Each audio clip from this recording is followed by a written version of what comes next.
Hi. Today, banks versus fintechs are the strategies of early human civilization.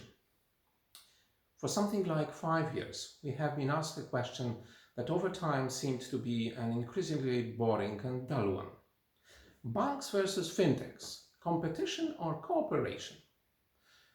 There is a feeling that everything had already been said about it, and that we are not getting more clever when trying to answer this question again. But maybe this is because we are taking the subject too literally in its immediacy, in other words, without a proper distance. When we study ancient Greek myths, rituals and drama, when we consider the recurrent nature of human thinking, we get more convinced that humans tend to think, feel and behave in some repeatable ways. Sometimes we call them archetypes with reference to Jung. Sometimes we recognize the modes of thought as Kahneman did. Else we used to speak of patterns of thought and behavior. Even our creativity seems to have its rules of unfolding. The similar trails seem to occur in the strategies of actions of human communities such as tribes, societies, classes, states, or business entities. These are their usual strategies of adaptation, survival, development or expansion. And so these strategies, my assumption is, do not have to be fundamentally different when tribes and states or startups and banks are concerned. So there are definitely the strategies of existence, survival, persistence and development which fit large, complex entities, but also other strategies better suited for smaller, more versatile entities. Different strategies applied to different entities or communities, always in a larger context and in a respective environment. And here interesting analogies emerge. For a long time, we had quite a linear vision of development of the early human civilization. After the period of the domination of hunters-gatherers, people started to plant crops and domesticate animals. With that, they usually finally settled, and after some additional developments, the states started to emerge. This is the narrative we learned about the Fertile Crescent, especially Mesopotamia, with its first cities. We then turned to other regions of the world just to discover this model unfolding outside of the Middle East. This was an unquestionable model for years. Everything seemed clear and rational in this picture, where the states were the inevitable but positive crown of creation. Well, except that this Hegelian picture, according to James C. Scott, the professor of political science and agrarian studies at Yale, is not true at all, neither factually nor morally. The truth regarding states and their so-called rival barbarians, namely hunters-gatherers or other nomads, was much less linear and definitely more dynamic and complex. By the way, barbarians is a technical, sympathetic term for Scott, meaning roughly stateless, free people.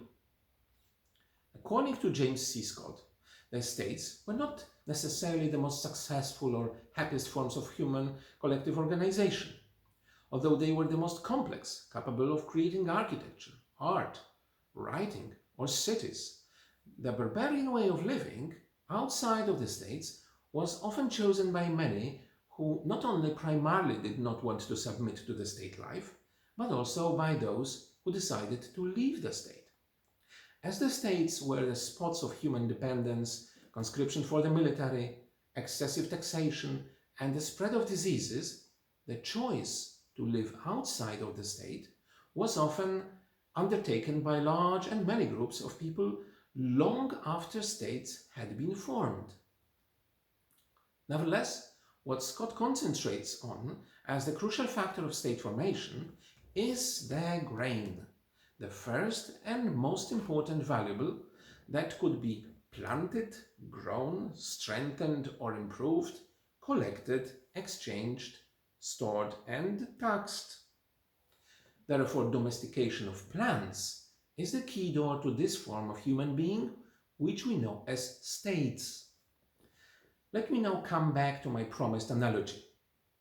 When listening to YouTube lectures of Professor Scott, and then reading his book Against the Grain, I did not just think about early states and nomads or their strategies of existence under the same sun.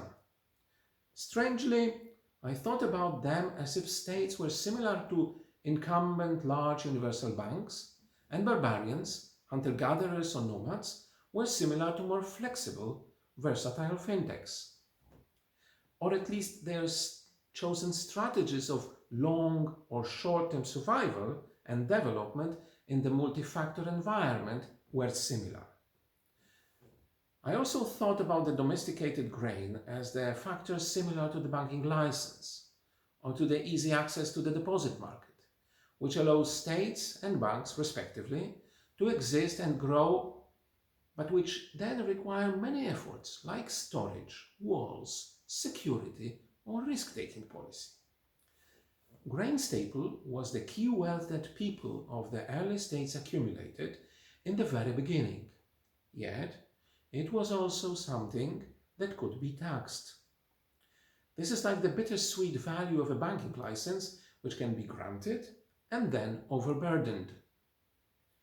Every entity, social, political, or business, adopts, consciously or unconsciously, its own strategies to survive and to reach for some kind of success. So let me propose today an intellectual endeavor. I'm afraid many of you can find it misguided and futile. I apologize for that. Thought experiments but bear many of the risks and disadvantages of other experiments. However, for some of you listening to the 2016 lecture by Professor Scott, or reading at least the final 7th chapter of his book, The Golden Age of Barbarians, will let you think of a variety of possible strategies that fintechs and banks can adopt on their individual life paths or in their mutual relations. The barbarians escaped from the grain into the uncultivated swamps, marshes, and mountains. Being also the escape from dependence and diseases can be countered by the states waging successive wars, growing into empires, and becoming increasingly complex structures. From staying apart through conflict, raiding and plunder, through trade, employment as mercenaries, to other forms of cooperation, we can follow the variety of strategies of nomad, hunter-gatherers, or barbarians towards states. These may open our minds towards possible strategies of banks and fintechs, as well as their evolution. I am not going to present parallels between investment funds providing fintechs to banks as barbarians catching and selling slaves and providing them to states. I leave it absolutely free to your imagination. Obviously, one should not think neither of states and nomads nor of banks and fintechs as dichotomic. There are many intermediate forms, and one may become the other over time and in particular circumstances. Think of the Great Mongol or the Ottoman Empire and their tribal nomadic background. The same with some contemporary fintechs or neobanks already becoming much more complex and bigger than smaller banks. Yet what I wanted to indicate here is that the narrative is non-linear and dynamic, and that those who were once nomads can form an empire tomorrow, but also those who started as an incumbent bank may find the way to open a successful e-commerce platform or found a dominant mobile payment system like Blik in Poland. Nothing is forever under the sun. That is all from me. Thank you for listening, and I encourage you to give a try to the 2016 lecture by Professor James C. Scott, which you can find under the link provided. I am not advertising the book, but I personally recommend it.